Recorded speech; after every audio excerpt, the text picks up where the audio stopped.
یہ میں عرض کر رہا تھا کہ یہ جو آخری رکوع ہے سورہ فرقان کا، یہ ہمارے اس مطالعہ قرآن حکیم کے منتخب نصاب کا ایک اہم درس ہے۔ اس کے میں نے عرض کیا تھا پہلا حصہ 4 بہت جامع اسباق پر مشتمل ہے۔ سورۃ العصر، آیت البر، 2 ہم اس میں سے پڑھ چکے ہیں۔ دوسرے حصے میں کچھ ایمان کے مباحث تھے، ایمان کی ماہیت، ایمان کی حقیقت، اس میں ہم سورہ آل عمران کے آخری رکوع کی آیات پڑھ چکے ہیں، سورہ فاتحہ پڑھ چکے ہیں، اور ابھی حال ہی میں سورہ نور میں یہ آیات نور جو ہیں، 5واں رکوع سورہ نور کا۔ تیسرا حصہ ہے اس کا عمل صالح کی تشریح پر۔ تو عمل صالح کے ضمن میں سب سے پہلے مرحلہ آتا ہے انفرادی شخصیت، انفرادی سیرت و کردار۔ اس کا سب سے پہلا سبق وہ تھا جو ہم پڑھ چکے ہیں سورہ مومنون کے شروع میں، وہ 11 آیات۔ تعمیر سیرت کی اساسات کیا ہیں، کن چیزوں پر، کن بنیادوں پر جو اللہ چاہتا ہے کہ ایک بندہ مومن کی سیرت جو ہے وہ تعمیر ہو، وہ کن اساسات پر ہوگی۔ تو قد افلح المؤمنون الذین هم فی صلاتهم خاشعون والذین هم عن اللغو معرضون والذین هم للزکاة فاعلون والذین هم لفروجهم حافظون الا علی ازواجهم او ما ملکت ایمانهم فانهم غیر ملومین فمن ابتغى وراء ذلك فاولئک هم العادون والذین هم لاماناتهم وعهدهم راعون والذین هم علی صلواتهم یحافظون اولئک هم الوارثون الذین یرثون الفردوس هم فیها خالدون۔ تو یہ تو گویا کہ اساسات ہیں۔ اب یہ کہ وہ پوری تعمیر شدہ شخصیت، میچور بندہ مومن، پوری تعمیر شدہ شخصیت، اس کے خد و خال کیا ہوں گے، وہ ہیں کہ جو اس رکوع میں آ رہے ہیں۔ ایک میچور بندہ مومن کی شخصیت جو ہے، اس کے کیا خصائص ہیں، کیا اوصاف ہیں۔ لیکن اس سے پہلے 2 آیات کے اندر ایمان کے ضمن میں جو قرآن مجید کا جو فطری طرز استدلال ہے، اس کا خلاصہ آ گیا ہے۔ تبارک الذی جعل فی السماء بروجا، بہت بابرکت ہے وہ ذات جس نے کہ آسمان میں برج بنائے، وجعل فیہا سراجا وقمرا منیرا، اور اس میں رکھ دیا ایک چراغ اور چاند جو کہ روشن ہے۔ اب یہاں نوٹ کیجئے کہ سورج کو سراج کہا ہے۔ سورج میں چونکہ کمبسچن کا عمل تحریک، جل رہا ہے، اس کے اندر حرارت ہے، لہذا اس کو چراغ کہا ہے، اور قمر کو نور کہا ہے صرف، کیونکہ یہ ریفلیکشن ہے۔ قمر کے اندر کوئی جو ہے پروسیس کمبسشن کا نہیں ہے، کوئی اس کے اندر حرارت نہیں ہے، بلکہ وہ تو ٹھنڈی جگہ ہے، ایسے ہی جیسے کہ ہماری زمین کی سطح ہے، ویسے ہی اب تو جا کر لوگ دیکھ بھی آئے ہیں اپنے قدموں تلے، یوں بھی سمجھیے کہ اس زمین کو روند بھی آئے ہیں، چاند کی زمین کو۔ تو یہ اس کا نور ہے، لیکن وہ نور ریفلیکٹڈ ہے، اور سراج جو ہے وہ ہے اصل میں سورج۔ وَهُوَ الَّذِي جَعَلَ اللَّيْلَ وَالنَّهَارَ خِلْفَةً، اور وہی ہے جس نے کہ دن اور رات کو بنا دیا ہے ایک دوسرے کے پیچھے لگا ہوا، لِمَنْ أَرَادَ أَنْ يَذَّكَّرَ، ان لوگوں کے لیے جو چاہیں نصیحت اخذ کرنا۔ اسی سے یہی آیات الہیہ ہیں کہ جن سے انسان کو اللہ کی معرفت حاصل ہوتی ہے، اس کی قدرت، اس کا علم، اس کی حکمت کا اندازہ ہوتا ہے۔ او ارادہ شکورا، یا جو اللہ تعالیٰ کی نعمتوں کے پہلو سے اس کا شکر کرنا چاہیں، تو اس کے لیے کائنات کا ذرہ ذرہ جو ہے گویا کہ اللہ کی توحید پر، اللہ کی قدرت پر، اللہ کی صناعی پر، اللہ کی حکمت پر دلالت کر رہا ہے۔ بس یہ 2 آیتیں تو سمجھیے کہ ایمان کے ضمن میں تمہیدی آیتیں ہیں۔ اب وہ ایک نقشہ کھینچ رہے ہیں کہ اللہ کے عباد الرحمن، اللہ کے بندے، خاص اللہ کے بندے، اللہ کے چہیتے بندے، اللہ کے محبوب بندے کیسے ہوتے ہیں۔ اس کو پڑھیے اسی طریقے سے کہ دل میں ارادہ رکھیے، کم سے کم امنگ اور آرزو تو ہو کہ ہم بھی اللہ تعالی ہمیں توفیق دے کہ ہم ایسے ہی بننے کی کوشش کریں۔ وعباد الرحمن الذین یمشون علی الارض ہونا، اللہ کے بندے وہ ہیں جو زمین پر چلتے ہیں تو آہستگی اور نرمی کے ساتھ، قدم مار کر نہیں چلتے، اکڑ کر نہیں چلتے، بلکہ یہ کہ معلوم ہوتا ہے فروتنی کے ساتھ چل رہے ہیں، اور یہ اپنے آپ کو آقا نہیں سمجھتے، مالک نہیں سمجھتے، بلکہ غلام سمجھتے ہیں۔ اللہ کے غلام ہیں، عباد الرحمن ہیں، اللہ کے بندے ہیں، تو غلاموں کی طرح چلتے ہیں، وہ اکڑ کر نہیں چلتے۔ وَإِذَا خَاطَبَهُمُ الْجَاهِلُونَ قَالُوا سَلَامًا، ایک ان کا وصف یہ ہے کہ جب جاہل لوگ، اجڑ لوگ، مشتعل مزاج لوگ خام خواہ ان سے الجھنا چاہیں، بحث و مباحثے میں انہیں جو ہے وہ خام خواہ الجھانا چاہیں، تو وہ کہتے ہیں سلام۔ وہ الجھتے نہیں ہیں، بحث و تمہیز کے اندر نہیں۔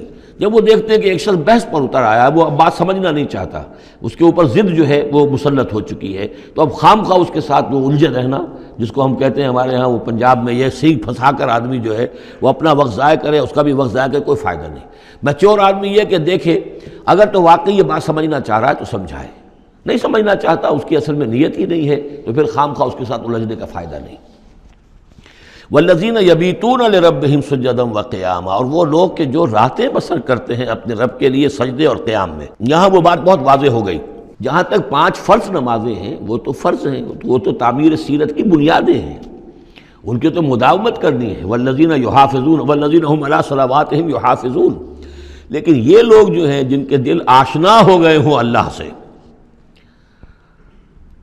اگر یہ اللہ کے ساتھ دوستی ہو چکی ہو، تو پھر یہ کہ رات کا وقت ہوتا ہے کہ جس میں وہ پھر بندہ اٹھتا ہے، کوئی دیکھ نہیں رہا ہے، لوگ سوئے ہوئے ہیں، کوئی ڈسٹربنس نہیں ہے۔ خیر ہماری تو آج کل شہری زندگی میں راتوں میں بھی ڈسٹربنس رہتی ہے، لیکن یہ کہ عام طور پر بہرحال دن کے مقابلے میں تو ایک سکون کی کیفیت ہوتی ہے۔ اس وقت اپنے رب سے راز و نیاز کی باتیں، کبھی اس کے سامنے کھڑے ہیں، کبھی سر بسجود ہیں۔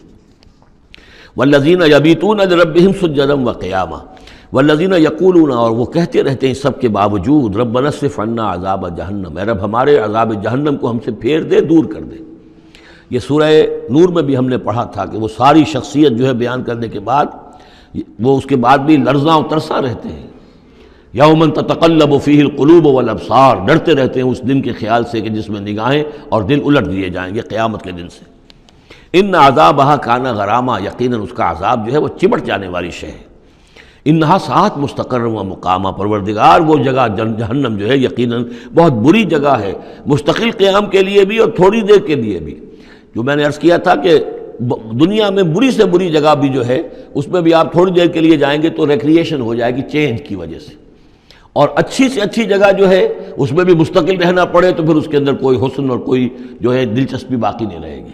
تو اس کے بجائے جو جنت کا اور جنت کا تصور دیا جا رہا ہے، جنت اتنی اچھی جگہ ہے کہ مستقل طور پر رہنے کے باوجود اس کی دلچسپیوں میں، اس کی رعنائیوں میں کوئی کمی نہیں ہوگی، اور جہنم اتنی بری جگہ ہے کہ ایک لحظے کے لیے بھی کسی کا قدم وہاں گیا تو وہ اپنی پوری جو ہے سختی اس کے اوپر ظاہر کر دے گی۔ والذین اذا انفقوا لم یسرفوا ولم یقتروا وکان بین ذلک قواما، اور وہ لوگ کہ جو خرچ کرتے ہیں تو نہ تو وہ اسراف کرتے ہیں اور نہ ہی بخل سے کام لیتے ہیں، بلکہ اس کے بین اعتدال جو ہے واقعہ یہ ہے کہ دنیا کا مشکل ترین کام ہے، توازن اور اعتدال۔ ظاہر بات ہے یہ لوگ جو میچور ہیں، سمجھدار ہیں، اب ان کے ہاں یہ ہوگا کہ ان کے اس خرچ کرنے کے معاملے میں بھی اعتدال ہوگا۔ والذین لا یدعون مع اللہ الہا آخر، 3 کبیرہ گناہ وہ ہیں جیسا کہ ہم نے پڑھا ہے سورہ نساء میں بھی، ان تجتنبوا کبائر ما تنہون عنہ، تو بڑے بڑے گناہ وہ کون سے ہیں کہ جن سے اگر تم باز رہو تو باقی چھوٹے گناہ تو اللہ تعالیٰ جو ہے وہ معاف بھی کرتا رہے گا۔ اور ان میں سے سب سے بڑا تو 2 مرتبہ فرمایا شرک، اور شرک کے بعد پھر قتل ناحق اور پھر زنا، یہ 3 ہیں۔ قتل ناحق سے بھی در حقیقت تمدن کی جڑ کٹ جاتی ہے، اور زنا سے تمدن جو ہے وہ سنڈاس بن جاتا ہے، پھر اس کے اندر گندگی ہو جاتی ہے۔ تو اس حوالے سے یہ 3 چیزیں یہاں بیان کی جا رہی ہیں۔ والذین لا یدعون مع اللہ الہا آخر، وہ لوگ کہ جو نہیں پکارتے اللہ کے ساتھ کسی اور معبود کو۔ ولا یقتلون النفس التي حرم اللہ الا بالحق، نہ ہی قتل کرتے ہیں کسی جان کو جس کو کہ اللہ نے محترم ٹھہرایا ہے مگر حق کے ساتھ۔ قتل کے بدلے قتل والا معاملہ ہے، یا مرتد کا قتل ہے، یا زانی شادی شدہ کا رجم ہے، جو بھی ہے۔ ولا یزنون، نہ وہ زنا کرتے ہیں۔ ومن یفعل ذلک یلقى اثاما، اور جو کوئی بھی یہ کام کرے گا وہ اس کی پاداش کو پکڑ کر اس کو جو ہے اس حاصل کر کے رہے گا، یعنی لازماً اس کی سزا اس کو مل کر رہے گی۔ یلقى اثاما یضاعف له العذاب یوم القیامہ، قیامت کے دن اس کا عذاب دگنا کر دیا جائے گا۔ یہ آیت اس اعتبار سے بہت اہم ہے کہ منکرین حدیث نے بہت شور مچایا ہوا ہے کہ قرآن مجید میں کہیں عذاب قبر کا کوئی تذکرہ نہیں ہے، صراحتاً واقعتاً نہیں ہے، احادیث میں بہت تفصیل ہے، لیکن یہ کہ یہ مقام ایسا ہے کہ جس سے ثابت ہوتا ہے کہ قیامت کے دن سے پہلے بھی عذاب ہے۔ یضاعف لہ العذاب یوم القیامہ، دگنا کیا جائے گا ان کے لیے عذاب قیامت کے دن۔ اس کا مطلب ہے کہ عالم برزخ میں بھی ان کے لیے عذاب ہے۔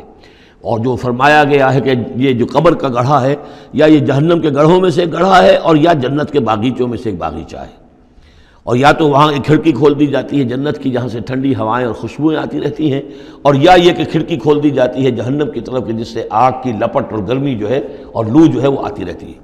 یضاعف لہ العذاب یوم القیامہ، قیامت کے دن اس کے لیے عذاب دگنا کر دیا جائے گا۔ ویخلد فیہ مہانا، اور پھر وہ رہے گا اس عذاب میں ہمیشہ ہمیشہ۔ الا من تاب، استثناء ہے، استثناء یہ ہے من تابہ، جو جس نے توبہ کر لی دنیا ہی کے اندر موت کے آنے سے پہلے ما لم یغرغر، الا من تابہ و آمن، اور ایمان لایا۔ گویا کہ جو شخص اس قسم کے گناہوں میں مبتلا ہوتا ہے چاہے وہ قانوناً کافر نہ ہو، حقیقتاً وہ کافر ہو جاتا ہے، ایمان اس کے دل سے نکل جاتا ہے.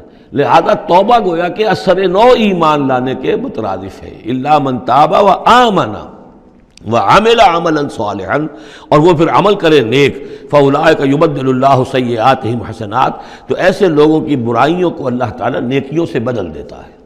اس کے دونوں معنی ہے کہ توبہ کے نتیجے میں ایک تو نامہ اعمال میں جو اندراج ہوا تھا برائی کا وہ صاف ہو جائے گا اور اس کی جگہ نیکی کا اندراج ہو جائے گا. اور یہ معنی بھی ہے کہ زندگی میں، اس دنیا میں توبہ کے نتیجے میں اخلاق جو ہے وہ پاک صاف ہو جاتے ہیں، دامن اخلاق کے دھبے دھل جاتے ہیں، اور انسان کا جو دامن کردار ہے پھر صاف شفاف ہو جاتا ہے. وَكَانَ اللَّهُ غَفُورًا رَحِيمًا، اور اللہ تعالیٰ غفور الرحیم ہے. وَمَن تَابَ وَعَمِلَ صَالِحًا، اب دوبارہ تکرار کی گئی، اور جو توبہ کرے اور پھر نیک عمل کرے، فَإِنَّهُ يَتُوبُ إِلَى اللَّهِ مَتَابًا، تو وہ ہے کہ جو توبہ کرتا ہے اللہ کی جناب میں جیسا کہ توبہ کرنے کا حق ہے. توبہ کی تسبیحیں ہو رہی ہوں، استغفار کی تسبیحیں ہو رہی ہوں، اور آیت کریمہ کے ختم ہو رہے ہوں 1.25 لاکھ کا اور لاکھ کا، لیکن حرام خوری جوں کی توں جاری ہو، وہ سارے غلط کام ویسے کہ ویسے جاری ہوں، وہ کوئی توبہ نہیں ہے، اس کا کچھ حاصل نہیں. والذین لا یشهدون الزور، اور وہ لوگ کہ جو جھوٹ کے پر موجود بھی نہیں رہتے. جھوٹ کی گواہی والی بات نہیں ہے یہاں، لیکن جھوٹ کی گواہی تو گویا کہ اس کے اندر خود بخود امپلائڈ ہے، یعنی ان کے اندر صداقت اور حق کے ساتھ اتنی غیرت ہوتی ہے کہ جہاں کوئی جھوٹ کا گزر بھی ہو وہاں وہ اپنی موجودگی بھی پسند نہیں کرتے.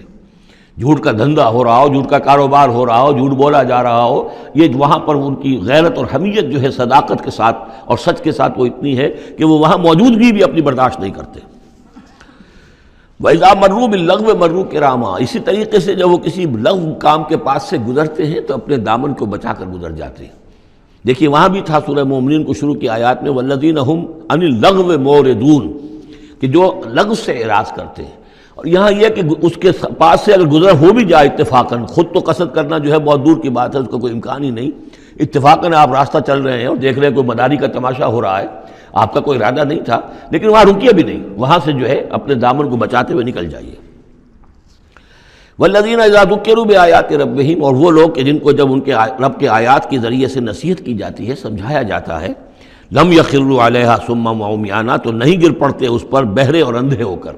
اس کے بھی دونوں معنی ہیں. ایک تو یہ کہ مخالفت پر اندھے بہرے ہو کر کمر کس لینا، جیسے کہ قریش کر رہے تھے، تو گویا کہ تعریض ہے، ان پر ایک طنزیہ انداز ہے یہ کہ یہ لوگ جس طریقے سے کر رہے ہیں وہ معاملہ اللہ کے بندوں کا نہیں ہوتا. لیکن یہ دوسری طرف یہ بات بھی ہے کہ آیات قرآنیہ کو بھی اندھے بہرے ہو کر تو نہیں پڑھنا ہے اور سننا ہے، بلکہ غور کرنا ہے. افلا یتدبرون القرآن ام علی قلوب اقفالها، تو کیا یہ قرآن کی آیت پر تدبر نہیں کرتے؟ وَتَدَبَّرُوا فِيهِ لَعَلَّكُمْ تُفْلِحُونَ، تدبر کرو تاکہ تم سمجھو. تو اس طریقے سے محض جو ہے وہ قرآن مجید کو بھی اندھے بہرے ہو کر جو ماننا جو ہے اس سے بھی بہرحال عباد الرحمن جن کی یہاں تعریف کی جا رہی ہے ان کے مقام سے وہ جو مقام ہے ان کے مرتبے سے فروتر ہے. والذین یقولون ربنا هب لنا من ازواجنا وذریاتنا قرۃ اعین، اور وہ لوگ جو کہتے ہیں کہ اے رب ہمارے، ہمیں اپنی بیویوں اور ہماری اولاد کی طرف سے آنکھوں کی ٹھنڈک عطا فرما. یعنی یہ کہ جس راستے پر ہم چل رہے ہیں ہماری اولاد، ہمارے گھر والے بھی اسی راستے پر چلیں تاکہ ہماری آنکھیں ٹھنڈی ہوں. ایسا نہ ہو کہ میں تو اللہ کے دین کے راستے کی طرف چلنے کی کوشش کر رہا ہوں اور اولاد کسی اور طرف کو زور لگا رہی ہے، تو ایک کشاکش ہے. پھر یہ جو صورتحال جو ہے فرکشن گھر کے اندر پیدا ہوتی ہے. تو اللہ تو ہمیں ہمارے گھر والوں سے آنکھوں کی ٹھنڈک عطا فرما. اور آنکھوں کی ٹھنڈک ظاہر بات ہے عباد الرحمن کی کن چیزوں میں ہوگی کہ وہ بھی اللہ کے بندے بنے، اللہ کی بندگی کے راستے کو اختیار کریں. وَاجْعَلْنَا لِلْمُتَّقِينَ اماما، اور ہمیں متقیوں کا امام بنا. اس کا یہ مطلب نہیں ہے کہ امامت کی طلب ہے، بلکہ یہ کہ ہم خود امام ہیں. ایک شخص اپنے گھر کا سربراہ ہے، امام ہے، تو اے اللہ جن کے ہم امام ہیں انہیں متقی بنا دے. اس لیے کہ ظاہر بات ہے کہ میدان حشر میں جب ہم چلیں گے تو ایک شخص کے پیچھے اس کی اولاد چلی آ رہی ہے اور معلوموں کو وہ تو جہنمی ہے جو چلے آ رہے ہیں. یہ خود تو بہرحال ایک نیک آدمی تھا، نہیں، ہمارے پیچھے جو ہماری نسلیں آئیں اے اللہ انہیں بھی متقی بنا. جن کے ہم امام ہیں، جو ہمارے پیچھے ہیں، جن کے کہ ہم دنیا میں جیسے کہ فرمایا ہے ایک حدیث میں بھی آتا ہے کلکم راعٍ وکلکم مسئول عن رعیتہ، تم میں سے ہر شخص کی حیثیت ایک چرواہے کی ہے، اور اللہ نے کچھ نہ کچھ مخلوق جو ہے اپنی اس کے چرواہے کے حوالے کی ہے. تمہاری اولاد ہے، تمہاری بیوی ہے، یہ گھر کنبہ ہے، یہ تمہارا جو ہے یہ گویا کہ تمہارے متبعین ہیں، تمہارے فالوورز ہیں. تو اللہ ہمارے فالوورز کو متقی بنا دے اور ہماری جو امامت ہے وہ متقیوں کی امامت ہو. اولئک یجزون الغرفۃ بما صبروا، یہ وہ لوگ ہیں کہ جن کو بالا خانے ملیں گے ان کے صبر کی جزا میں. انہوں نے صبر کیا۔ ظاہر بات ہے کہ اللہ دنیا میں بے شمار مواقع آتے ہیں حرام خوری کے، ایک بندہ مومن بچتا ہے۔ بہت سے مواقع پر اللہ تعالیٰ موقع دے کر آزما لیتا ہے کہ ذرا سی بھی اس کے اندر کمی ہو تو پھر یہ نکل جائے کسی غلط راستے کی طرف۔ انسان جو ہے صبر کرتا ہے، جذبات کو روکتا ہے، اپنی خواہشات کو روکتا ہے، شہوات کو تھامتا ہے، ان تمام چیزوں کو سنبھال کر یہ سب گویا کہ پوری زندگی صبر ہے۔ تو بما صبروا اولئک یجزون الغرفۃ بما صبروا، یہ وہ لوگ ہوں گے کہ جنہیں بدلے میں ملیں گے بالا خانے جنت کے ان کے صبر کے عوض۔ وَيُلَقَّوْنَ فِيهَا، ان کا استقبال کیا جائے گا وہاں جنت میں، ان بالا خانوں میں، تحیۃ و سلاما، سلام کے ساتھ اور دعاؤں کے ساتھ۔ خالدین فیہا، وہ رہیں گے اس میں ہمیشہ ہمیش۔ حسنت مستقرا و مقاما، بہت ہی عمدہ ہے وہ جگہ، مستقر کے طور پر بھی، مستقل قیام گاہ کے طور پر بھی، اور مقامہ تھوڑی دیر کے لیے بھی۔ تو یہ گویا کنٹراسٹ ہے۔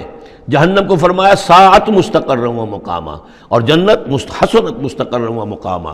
قل ما یعبأ بکم ربی، اے نبی ان سے کہہ دیجئے میرے رب کو تمہاری کوئی پرواہ نہیں ہے۔ یہ نہ سمجھو کہ میں تمہارے پیچھے اپنے آپ کو ہلکان کر رہا ہوں، تو میرے رب کو کوئی تمہاری ضرورت ہے؟